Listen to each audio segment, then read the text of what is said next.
Do you think that the U.S. or UN forces should have moved into Baghdad? No. Why not?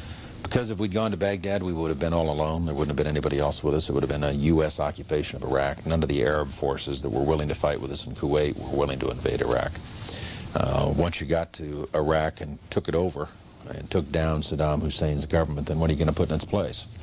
That's a very volatile part of the world, and if you take down the central government in Iraq, you can easily end up seeing pieces of Iraq fly off. Part of it the Syrians would like to have to the west.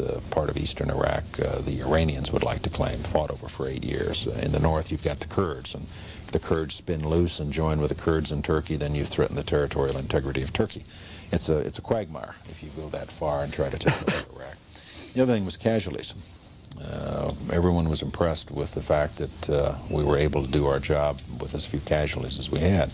But for the 146 Americans killed in action and for their families, it wasn't a cheap war.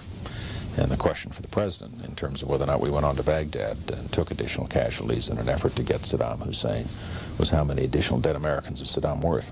And our judgment was not very many, and I think we got it right.